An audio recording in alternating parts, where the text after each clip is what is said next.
안녕하세요. 오늘은 좀 스케일이 큰 얘기를 해보겠습니다. 조 바이든 미국 대통령이 이제 본격 출범을 해서 새로운 국제 정세를 운영하기 시작했는데요. 아마 여러분들 제일 큰 관심이 무엇이냐? 물론 한반도 문제가 제일 큰 관심사겠지요. 바이든 행정부, 바이든 대통령 개인, 그들의 머릿속에 한반도 문제는 어떤 해결책을 향하여 앞으로 여러 정책이 진행이 될까? 이것도 초미의 관심사이겠지만 그에 못지않게 오히려 객관적으로 보면 그보다 더 큰 차원에서 미국과 중국의 갈등은 어떻게 될 것인가? 이 문제입니다. 자, 이것과 관련해서 바이든 시대의 미중 갈등, 그것이 어떻게 변화될 것이며 앞으로의 세상은 어떻게 전개될 것인가, 이런 얘기를 해보도록 하겠습니다. 오늘 얘기는 피터 자이한 이런 사람이 쓴 각자 도생의 세계와 지정학이라는 책을 바탕으로 해서 여러분과 얘기를 나눠보도록 하겠습니다. 피터 자이안은 미국 국무부에서 원래 일했었습니다. 그러다가 미국 전략 싱크탱크 중에 하나죠. 스트래트포에서 분석 담당 부사장으로 일했던 지정학 전략가, 이렇게 보시면 되겠습니다. 일단 이 사람이 2차 세계대전 이후 지금까지 미국의 역할을 종합적으로 평가한 대목이 아주 흥미롭습니다. 미국은 이 패권 전쟁에서 패권을 움켜잡기 위해서, 주도권을 놓치지 않기 위해서 세계 각국에 뇌물을 제공해왔다, 이렇게 얘기를 합니다. 뇌물을 제공해왔다. 뇌물 그러면 좀 부정적인 이제 생각이 먼저 드실 텐데요. 이 사람은 이 뇌물을 줬다는 것을 이 평화와 번영을 위해서 이제 미국이 두 가지의 뇌물을 썼다는 겁니다. 하나는 안보, 하나는 자유무역시장. 안보라고 하는 것은 이 주도권을 잡기 위해서 어떤 안보를 제공했냐? 바로 해구산입니다. 안보동맹, 이런 것들이지요. 만약 우리 친구의 나라에 적의 포탄이 떨어지면 미국 본토에 떨어진 것과 똑같이 간주하겠다. 이게 이제 안보 동맹의 핵심입니다. 자유무역시장, 이 두 번째 뇌물이라고 그랬는데, 이건 여러분 잘 아시는 것처럼 WTO, 세계무역기구 체제라든지 또는 FTA, 자유무역협정, 이런 것들을 친구의 나라한테 뇌물로 제공해왔다. 이런 것이죠. 미국의 그 어마어마한 시장을 개방해왔다, 이런 뜻도 되겠습니다. 그런데 앞으로는 미국이 이런 세계 경영을 유지할 이유가 없다, 그런 생각을 갖기 시작했다는 겁니다. 트럼프 대통령 때 이게 노골적으로 드러났고, 트럼프 대통령이 재선에 실패하고 물러났다고 해서 미국이 갖고 있었던 그런 생각까지 다 사라진 것은 아닙니다. 냉전은 이미 오래전에 끝났고, 그런 상황 속에서 미국이 구태여 세계 질서를 위해서 미국의 국익을 희생할 생각을 이제 느끼지 못하고 있다, 이런 겁니다. 구체적으로 숫자를 좀 몇 가지 보면은, 미국은 1990년대 이후에 군 규모를 끊임없이 축소해 왔습니다. 군인이 절반 이상 줄었다, 이렇게 보시면 되겠습니다. 해군 함정도 냉전 시기에는 550척 이상이었는데 지금은 300척으로 줄어들었다, 이렇게 얘기를 합니다. 현재 해외 주둔 미군 병력 수는 2차 대전 이후 가장 적은 규모입니다. 이 사람 책에서 한 문장만 제가 옮겨보면 이렇습니다. 동맹국들은 동맹체제에 꿀만 빨아왔다. 한국과 일본은 치고받았다. 미국은 이루 말할 수 없는 짜증을 느꼈다. 되어 있습니다. 인간관계든 국제관계든 짜증을 느끼면 어떻게 한다? 그렇습니다. 보따리를 쌉니다. 떠나려고 하지요. 그동안 자기가 맡았던 역할을 다른 사람에게 넘기고 본인은 떠나려고 하지요. 피로를 느낄 때, 짜증을 느낄 때 그런 것을 하는 겁니다.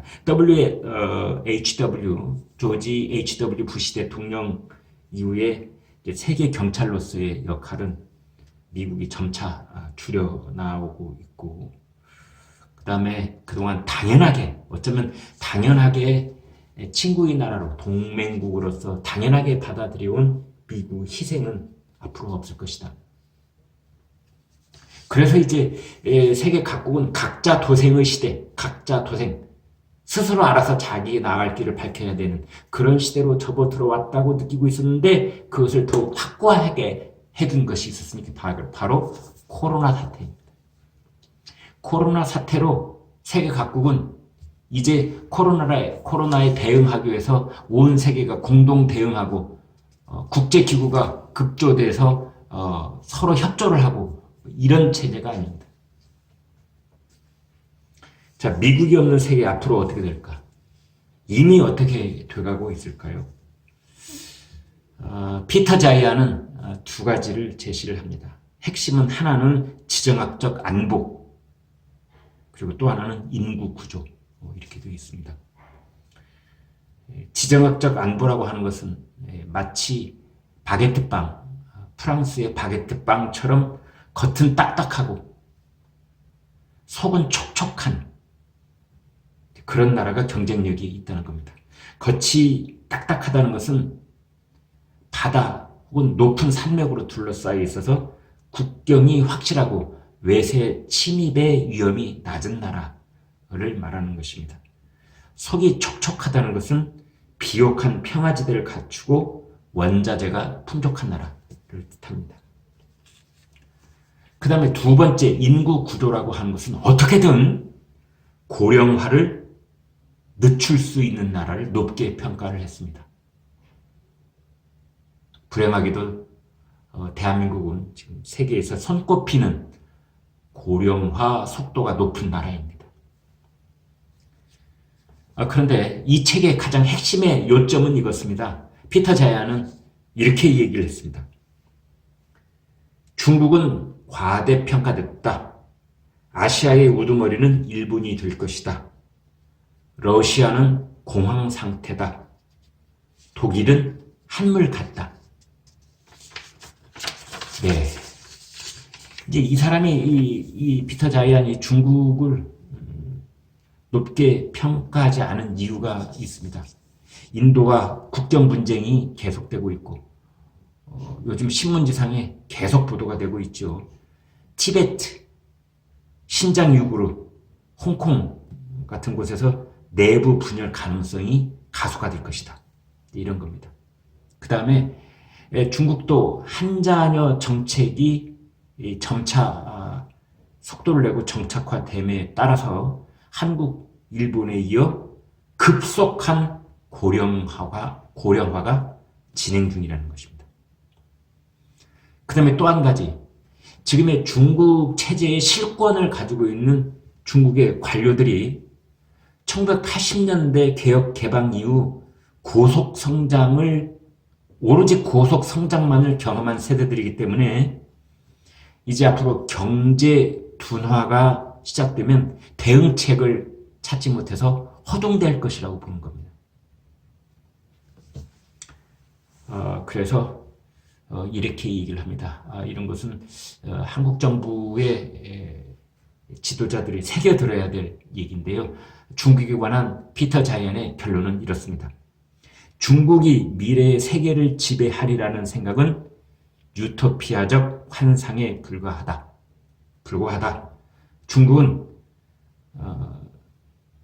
미국의 세계 질서를 유지하거나 대체할 힘이 없다. 자, 이어서 피터 자이안이 이제 일본을 아시아의 맹주로 재등장할 것이다 이렇게 꼽는 이유가 있습니다.